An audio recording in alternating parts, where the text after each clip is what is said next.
নমস্কার বন্ধুরা, আমি পপিন। আমার রান্নাঘরে আপনাদের সবাইকে স্বাগত। আজকে আমি আপনাদের সাথে শেয়ার করব দারুণ স্বাদের আচারি ডিমের রেসিপি। আপনারা যদি ডিমের কারি খেয়ে বোর হয়ে গেছেন তাহলে ডিমের এই রেসিপিটা অবশ্যই ট্রাই করবেন। ভীষণই টেস্টি হয়। ডিমের এই রেসিপিটা কিন্তু ডিমের অন্য রেসিপিগুলোর থেকে একদম আলাদা। রুটি, পরোটা, পোলাও সব কিছুর সাথেই খেতে ভালো লাগে। আসুন দেখে নেওয়া যাক আজকের আচারি ডিমের রেসিপিটা। ডিম সিদ্ধ করতে আপনারা সবাই পারেন, এটা কোনো নতুন রান্না না। আমি একটা বাটির মধ্যে কিছুটা জল গরম করে এক এক করে উষ্ণ গরম জলের মধ্যে ডিমগুলোকে দিয়ে দিলাম। 5 থেকে 6 মিনিট ডিমগুলোকে সিদ্ধ করে নেব। জলের মধ্যে লবণ দিলাম। লবণ দিয়ে যদি ডিম সিদ্ধ করা হয় তাহলে ডিমের খোসাটা সহজে ছাড়িয়ে আসে। ডিম সিদ্ধ হয়ে গেছে, ডিমের খোসাগুলো ছাড়িয়ে এখন আমি একটা বাটির মধ্যে ডিমগুলোকে নিয়ে নিয়েছি। সবার প্রথমে আচারি মশলা তৈরি করে নেব। 1 টিস্পুন গোটা জিরে নিয়েছি, 1/2 টিস্পুন মৌরি, 1/2 টিস্পুনেরও কম সর্ষে নিয়েছি, 2টো শুকনো লঙ্কা, মেথি নিয়েছি। মেথিটা একদম অল্প নেবেন, নাহলে তিতো হয়ে যেতে পারে। সমস্ত মশলা শুকনো খোলাতে ভেজে নিচ্ছি, তারপরে পেস্ট তৈরি করে নেব। মশলাটা ভাজা হয়ে গেছে, মশলাটাকে নামিয়ে এখন একটা বাটির মধ্যে আমি রেখে দিয়েছি। কালো জিরে দিলাম। কালো জিরেটা মশলার সাথে ভাজবেন না, কালো জিরেটাকে মশলার সাথে মিশিয়ে নিচ্ছি। কালো জিরেটাও মশলার সাথে পেস্ট করে নেব। গ্রেভির জন্য এখন একটা মশলা তৈরি করে নেব। একটা বাটির মধ্যে লবণ দিয়ে দিলাম, 1 চা চামচ লঙ্কার গুঁড়ো দিয়ে দিলাম, 1 চা চামচ ধনের গুঁড়ো দিয়ে দিলাম, হলুদ দিলাম, আদা রসুনের পেস্ট দিয়ে দিলাম। আদা রসুনটাকে আমি একসাথে পেস্ট করে নিয়েছি। এইবার যে আচারি মশলাটা তৈরি করেছিলাম, আচারি মশলাটাকে এই মশলার সাথে দিয়ে দিলাম। অল্প জল দিয়ে সমস্ত মশলা মিক্স করে নেব। মশলাগুলো ভালো করে জল দিয়ে মিক্স করে নেব। সিদ্ধ ডিমের মধ্যে এখন আমি লম্বা করে কাট লাগিয়ে নেব, যেন মশলা আর লবণ খুব ভালো করে ডিমের মধ্যে ঢুকে যায়।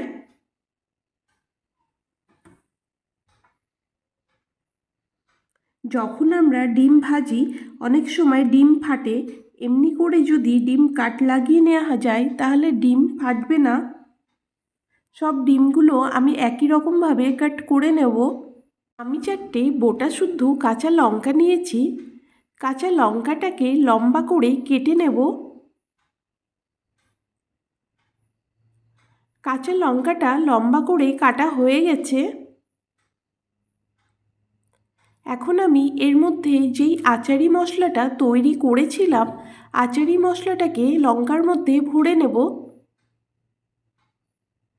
সব কাঁচা লঙ্কাগুলোই লম্বা করে কেটে আমি আচারি মশলাগুলো ভরে নেব। গ্রেভি তৈরি করবার জন্য তেল গরম করে নেব। তেল গরম হয়ে গেছে, আপনারা চাইলে আগে তেলের মধ্যে ডিমগুলো ফ্রাই করে নিতে পারেন, কিন্তু আমি আগে ডিমগুলো ফ্রাই করব না। আমি আগে পেঁয়াজগুলো ভেজে নেব। আমি 1/2 কাপ পরিমাণে পেঁয়াজ নিয়েছি। পেঁয়াজগুলোকে তেলের মধ্যে দিয়ে পেঁয়াজগুলোকে ফ্রাই করে নেব। পেঁয়াজটা আগের থেকে সফট হয়ে গেছে। এখন আমি হলুদ, লবণ, আচারি মশলা দিয়ে যেই মিক্সারটা তৈরি করেছিলাম এই মশলাটাকে পেঁয়াজের মধ্যে দিয়ে দেব। 2 থেকে 3 মিনিট মশলাটা কষিয়ে নেব। একটা টমেটো পেস্ট দিয়ে দিলাম। টমেটো পেস্টটা দিয়ে মশলাটা কষিয়ে নেব। লো টু মিডিয়াম ফ্লেমে মশলাটা কষিয়ে নেব। 2 থেকে 3 চামচ ফ্যাটানো টক দই দিয়ে দিলাম। বেশি টক দই ব্যবহার করবেন না, কেননা টমেটো পেস্ট দেওয়া, না হলে বেশি টক হয়ে যাবে। যতক্ষণ মশলাটা কষানো হচ্ছে আমি ডিমগুলো ফ্রাই করে নেব। একটা প্যান নিয়ে নিয়েছি, প্যানের মধ্যে সর্ষের তেল দিয়ে দিলাম। তেলটাকে গরম করে নেব। তেল গরম হয়ে গেছে। এখন আমি গরম তেলের মধ্যে সিদ্ধ করা ডিমগুলোকে দিয়ে দিলাম।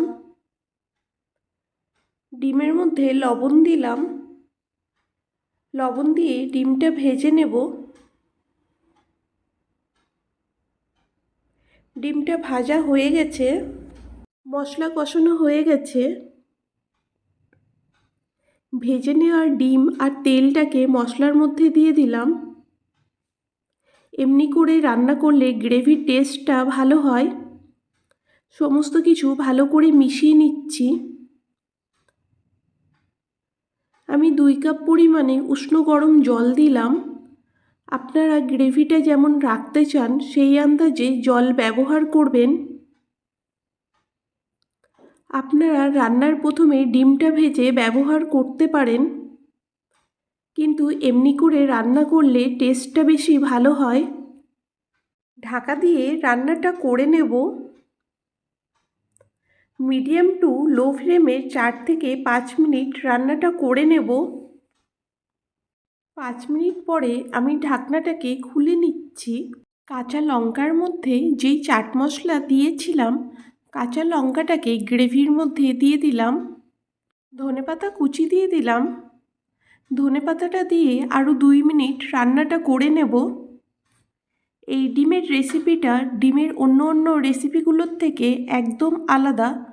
অবশ্যই ট্রাই করবেন। রান্নাটা হয়ে গেছে, এখন আমি গ্যাস অফ করে দিলাম। সবাই মিলে খান আর কমেন্ট করে জানাবেন আজকের আচারি ডিমের রেসিপিটা আপনাদের কেমন লাগলো। যদি ভালো লাগে আপনারাও অবশ্যই এই রকমভাবে বাড়িতে ট্রাই করে দেখতে পারেন। আশা করছি আপনাদের ভালো লাগবে। ভিডিওটি ছেড়ে যাওয়ার আগে একটা লাইক করে দেবেন আর আপনারা আপনাদের বন্ধুদের সাথে রেসিপিগুলো শেয়ার করবেন। আমার চ্যানেলে যদি নতুন কোনো বন্ধু হয়ে থাকেন, আমার চ্যানেলটাকে সাবস্ক্রাইব করে পাশে বেল নোটিফিকেশনটা প্রেস করে অল অপশানটা প্রেস করে দেবেন। তাহলে আমি যখনই কোনো নতুন রেসিপি শেয়ার করব সবার প্রথমে আপনাদের কাছে পৌঁছেই যাবে। আজকে এই পর্যন্ত, আবার হাজির হয়ে যাব নতুন কোনো রেসিপি নিয়ে। ভালো থাকবেন, সুস্থ থাকবেন। ধন্যবাদ।